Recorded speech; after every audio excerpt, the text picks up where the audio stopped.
Tensions in the Middle East are escalating and President Donald Trump is not holding back. In this critical moment, he sends a direct message to Iran as they can't have a nuclear weapon. In this segment, the commander-in-chief breaks down why the old nuclear deal failed, what decisive action may be necessary, and why America must stand firm. Stay with us, this is a message that could shape global security.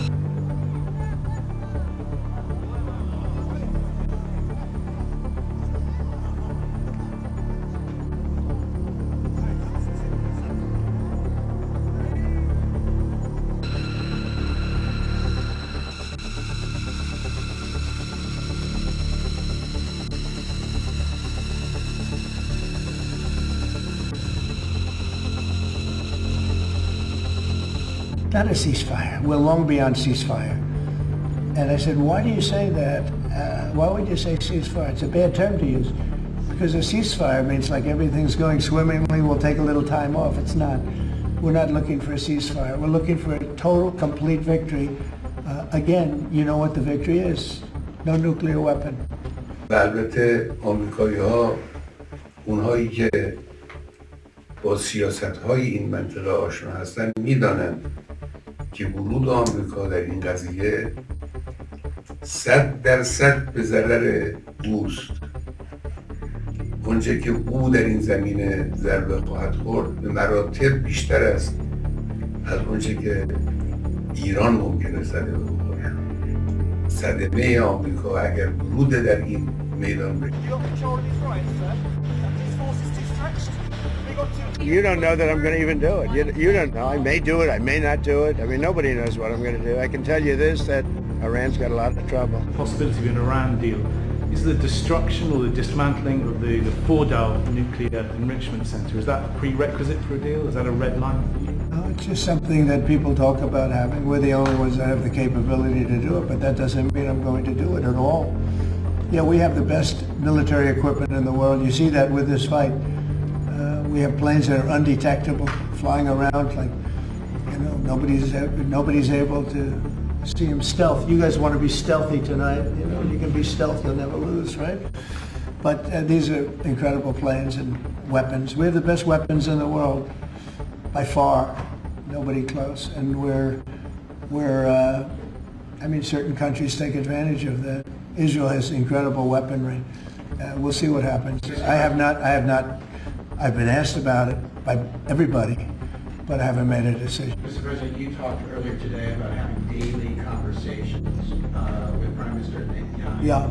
How have those conversations weighed upon you in terms of getting more involved? He's been lobbying for the U.S. to get more involved. Has that had an impact in kind of your evolution, sir? Look, we talk, and I'd like to see everything done. I would have preferred having just an agreement, a strong agreement, you know, verifiable agreement.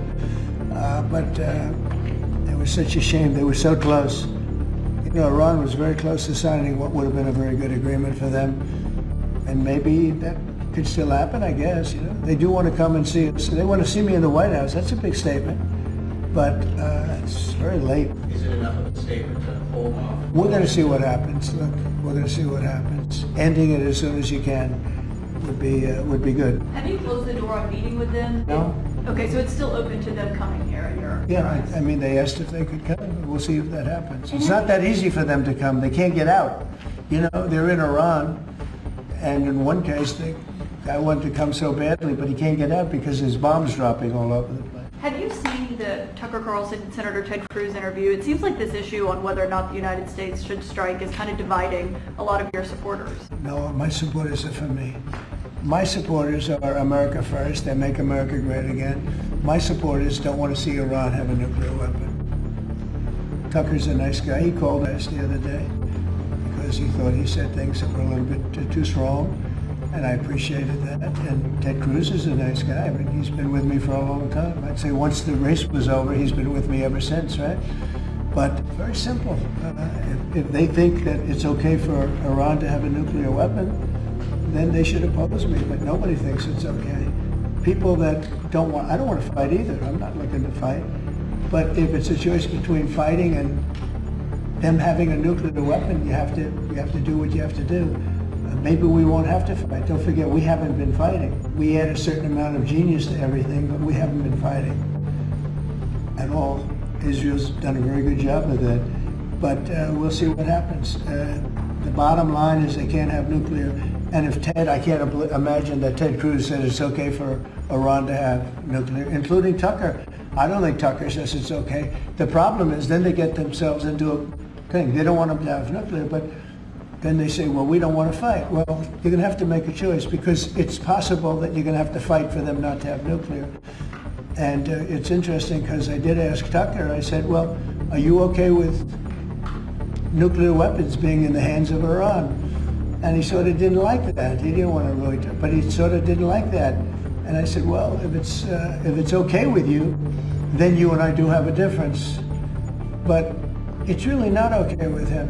Therefore, you may have to fight, and maybe it'll end, and maybe it'll end very quickly. But there's no way that you can allow, whether you have to fight or not, you can allow Iran to have a nuclear weapon, because the entire world will blow up. I'm not going to let that happen. So on Iran, if regime change does happen, if the regime falls, do you have a plan for what you think would happen? I have a plan for everything, but we'll see what happens. Got a ways to go. They should have made the deal. I had a great deal for them. They should have made that deal. 60 days we talked about it, and in the end they decided not to do it, and now they wish they did it. But it's a little late to meet, but they want to meet. They want to come to the White House. They'll even come to the White House. So we'll see. I may do that, but it's a shame it could have been done the easy way. Do you think the regime there could fall? Sure, anything could happen, right? With Iran, what's your message to Americans both here and abroad who are not only concerned about the U.S. potentially getting involved in another conflict in the Middle East, but worry about the potential for retaliation here at home? Yeah, well, I don't want to get involved either, but I've been saying for 20 years, maybe longer, that Iran cannot have a nuclear weapon. I've been saying it for a long time. And I think they were a few weeks away from having one. And they had to sign a document. I think they wish they signed it now. It was a fair deal. And now it's a harder thing to sign, It's a lot of water over the dam. But, it's very, I say it very simply, Iran can't have a nuclear weapon. Too much devastation. And they'd use it, I believe they'd use it. Others won't use it, but I believe they'd use it. So that's it. It's very simple as far as... Thanks for watching. Don't forget to follow our page for more real-time updates and global headlines.